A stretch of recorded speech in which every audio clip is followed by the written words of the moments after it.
Bonjour à tous, alors je suis là pour faire The Book Sacrifice Style en version française parce que j'ai vu énormément de youtubeuses et de youtubeurs qui l'ont fait. Je trouve ça juste énorme, trop marrant.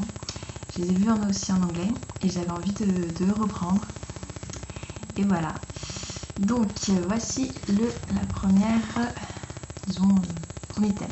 Apocalypse de zombies. Vous êtes dans une librairie à regarder les gondoles quand BAM! Une attaque de zombies. La voix dans le haut-parleur vous informe que les militaires ont découvert l'unique point faible des zombies. Livre beaucoup trop recensé dans la critique.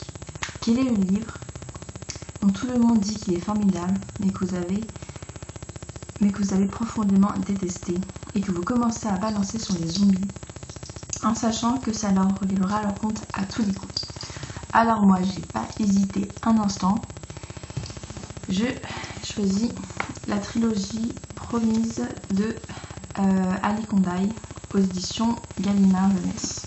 Donc j'ai pas le tome 3 et je pense pas l'acheter parce qu'il est clair que cette trilogie est pour moi une grosse et énorme et abominable déception.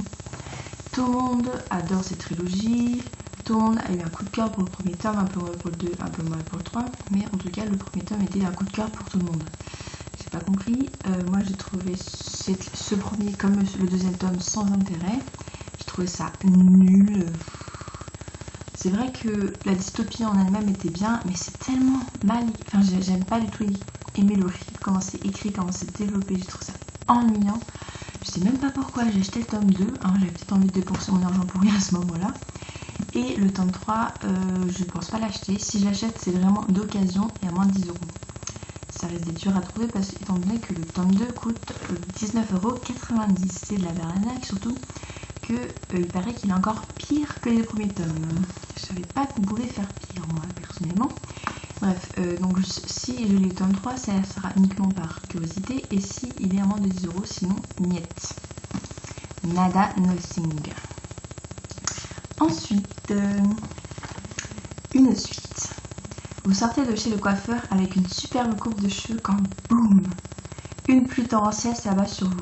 Quelle suite d'une saga sacrifierez-vous pour vous protéger de la tête? Alors là non plus, j'ai pas hésité longtemps. Il s'agit de le tome 2 de Stephen King aux éditions Le Livre de Poche. J'aurais pu prendre avec moi le premier tome parce qu'il est aussi nul que le deuxième, mais bon, vu que le thème c'est suite, j'allais pas prendre le livre.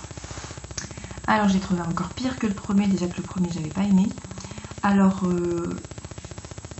disons que ça s'arrange vraiment à la toute fin, aux 10 dernières pages, et ça finit d'une manière tellement joyeuse, c'est tellement un happy end, tellement pas.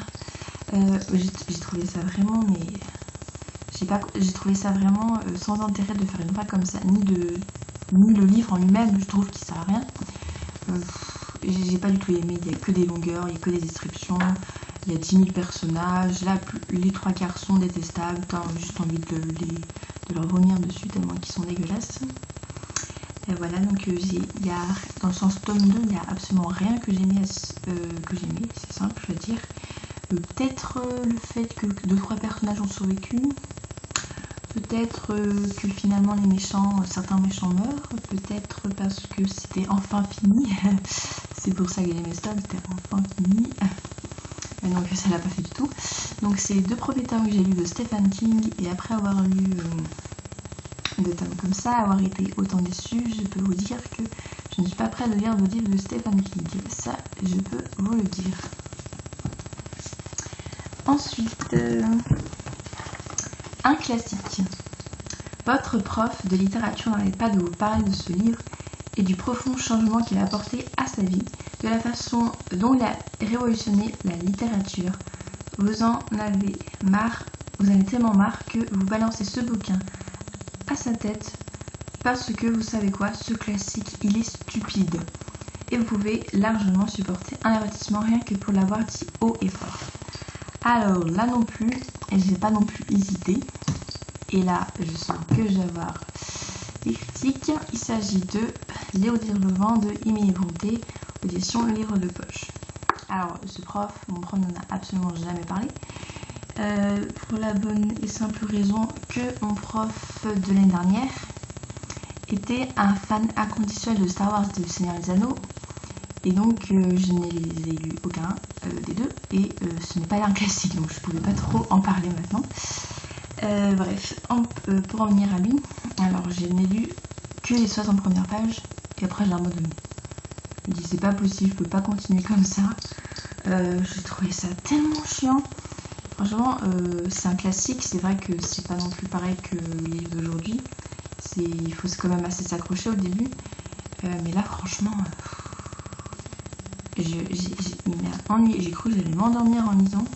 Ça parle de religion, il y a des trucs, j'ai rien compris. Il n'y a pas d'action. Oh là là, une catastrophe. J'avais adoré Jane Eyre de Charlotte Brontë et je pensais aimer ce livre, donc c'est pour ça que je l'ai acheté.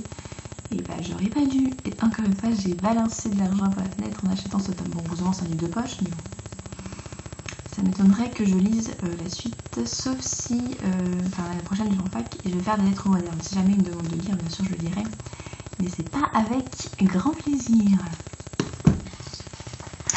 Et ensuite, c'est le dernier tome. Le livre le plus inintéressant du monde, selon vous. Vous êtes dans une bibliothèque quand bam, le réchauffement climatique se dérègle et le monde devient soudainement gelé. Vous êtes coincé et votre seul moyen de survie est de faire un feu avec un livre. Quel serait le premier livre que vous attrapiez, le dernier livre qui pourrait vous intéresser au monde et que vous ne regrettiez jamais d'avoir brûlé? Là, pareil, je n'ai pas hésité. Il s'agit du tome 1 de The Secret Circle de L.J. Smith aux éditions Hachette Collection Black Moon. Que dire là-bas que ce livre est une atrocité abominable qui fait honte à la littérature et à tout ce qui s'ensuit. Alors, ce livre n'est que 300 pages de clichés, d'ennui total, de longueur, de non-action et de totale incohérence. Pour tout dire que j'ai détesté, je pense que je pourrais même faire un feu avec toute la saga Journal d'un vampire du même auteur. Alors, parce que c'est pareil, c'est tellement nul. Autant les séries j'adore, autant que Vampire Diaries que The Secret Cycle, dommage qu'elle ait été arrêtée. Mais autant les livres, oh là là. Heureusement, je l'ai eu en troc celui-là et Journal d'un vampire, on me les avait prêtés. Heureusement. Mais oh là là, alors c'est sûr, la suite, je l'achèterai pas, même pas si c'est d'occasion. Encore, Promise, le tome 1 et 2, ok, j'ai pas aimé. Mais autant il y a des choses, il y avait quand même des points positifs. Là, j'en ai trouvé aucun. J'ai vraiment détesté de A à Z, du début à la fin, de la première à la dernière lettre. Il n'y a rien que j'ai aimé, franchement rien. C'est une belle catastrophe ce livre. Et sans aucun regret, je ne le brûlerai encore. Et au contraire, j'en ressentirai un tel plaisir. Vous pouvez pas savoir. Donc voilà. J'ai fini. Donc si vous voulez le reprendre, pas de soucis, vous n'êtes pas obligé de me citer. Hein.